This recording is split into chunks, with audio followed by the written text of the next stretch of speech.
Hi folks, welcome to my channel the average Dermadoc. ఇక మొదలెడదామా?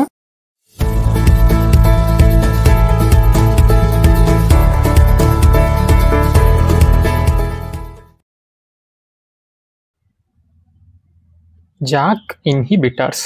Main mechanism of action of JAK inhibitors వచ్చేసి anti inflammatory effect. ఎలా చూపిస్తుంది? By reducing pro inflammatory cytokines. ఈ mechanism action దీనికి ఎక్కడి నుంచి వచ్చింది? పేరులోనే ఉంది, జాక్ ఇన్హిబిటర్. ఇక్కడ మీరు క్లియర్గా చూడొచ్చు. జాక్ స్టిమ్యులేట్ అయితే డైమర్స్ ఫామ్ అయ్యి స్టాట్ని ఫాస్ఫోరిలేట్ చేస్తుంది. ఎందుకంటే ఇవి జానస్ కైనేజెస్. కైనేజెస్ అంటే ఫాస్ఫోరిలేటింగ్ ఎంజైమ్స్. అలా ఫాస్ఫోరిలేట్ అయిన స్టాట్ ఫాస్ఫోరిలేటెడ్ డైమర్స్ ఫామ్ అయ్యి న్యూక్లియస్లోకి వెళ్ళి అల్టిమేట్గా ప్రో ఇన్ఫ్లమేటరీ సైటోకైన్స్ని రిలీజ్ చేస్తుంది. సో ఇక్కడే మనం ఈ లెవెల్లోనే జాక్ని ఇన్హిబిట్ చేస్తున్నాం కాబట్టి ఈ జాక్ స్టాట్ పాత్వే కంటిన్యూ అయ్యే ఛాన్సే లేదు. సో వీటిని జాక్ స్టాట్ పాత్వే ఇన్హిబిటర్స్ అని కూడా అంటాం. ఇవి వచ్చేసి నాన్ రిసెప్టార్ టైరోసిన్ కైనేసిస్.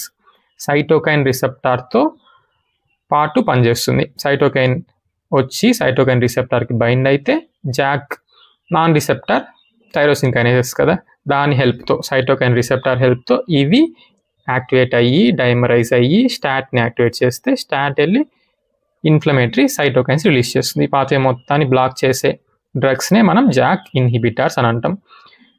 ఇవి ఇమ్యునోమాడ్యులేటరీ ఎఫెక్ట్ని కూడా చూపిస్తుంది. ఇవి వచ్చి ఒక రకమైన disease modifying anti rheumatoid drugs కూడా.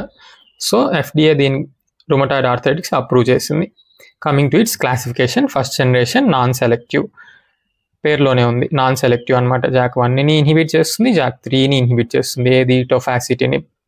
FDA approved uses psoriatic arthritis, ulcerative colitis కూడా. Next baricitinib, ruxolitinib. ఈ రెండు కూడా జాక్ 1ని 2ని non selective first generation JAK inhibitors.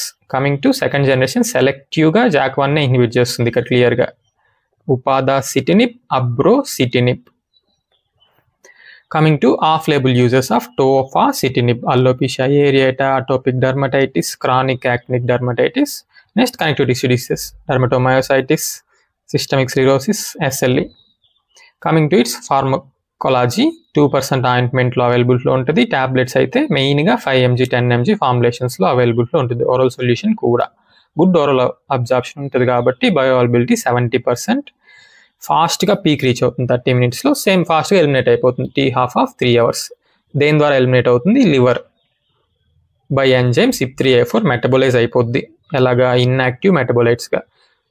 Then excreted via faeces 70%, unchanged in urine 30%. Coming to adverse effects, absolute contraindication వచ్చేసి pregnancy, ఎందుకంటే ఇది category C drug. Adverse ఎఫెక్ట్స్లో ఏ ఇమ్యూనోసప్రెసివ్ డ్రగ్ అయినా ఆపర్చునిటీ ఇన్ఫెక్షన్స్ని కాజ్ చేస్తుంది. రియాక్టివేషన్ ఆఫ్ TB, హర్పిస్ రావచ్చు, మెయిన్గా upper respiratory tract infections. So మనం డ్రగ్ పెట్టక ముందే లేటెంట్ TB ఉందా, యాక్టివ్ TB ఉందా, హెపటైటిస్ BC ఉందా టెస్ట్ చేసుకుంటాం. Next adverse effect malignancy. Most common non melanoma skin cancers. Melanomas రావచ్చు, సాలిడ్ ఆర్గన్ మెలిగ్నెన్సీస్ రావచ్చు, Epstein Barr virus associated lymphomas. మెయిన్గా పోస్ట్ ట్రాన్స్ప్లాంట్ పేషెంట్స్లో అదర్ ఇమ్యూనోసప్రెంట్స్ కూడా పెడతాం కాబట్టి ఇంకా ఈ మ్యాలిగ్నెన్సీ రిస్క్ ఎలివేట్ అయ్యే ఛాన్స్ ఉంది. Next haematological abnormalities like lymphocytopenia. So total lymphocyte count కనుక 500 cells కన్నా తక్కువ ఉంటే per mmకి stop the drug. Neutropenia, absolute neutrophil count కనుక less than 500 ఉంటే డ్రగ్ స్టాప్ చేసేయాలి. అనీమియా, హిమోగ్లోబిన్ కనుక -9 less than 9 ఉంటే స్టాప్ చేసేయాలి. బిఫోర్ స్టార్టింగ్ ద డ్రగ్ ఈ డిరేంజ్మెంట్స్ కనుక ఉంటే అసలు డ్రగ్ని స్టార్టే చేయకూడదు. Next pulmonary adverse effects, dyspnoea. ఎందువల్ల? Pulmonary oedema, embolism, COPD, ILD ఇవన్నీ వచ్చే ఛాన్స్ ఉన్నాయి.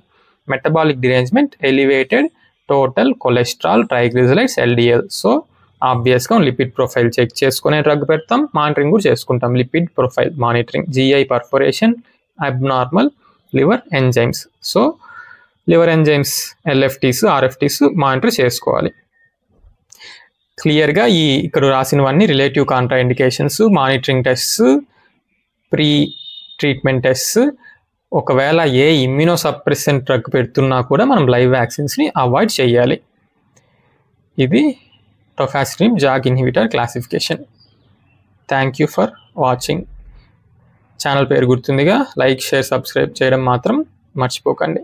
హస్తల విస్తా దస్విధాన్య.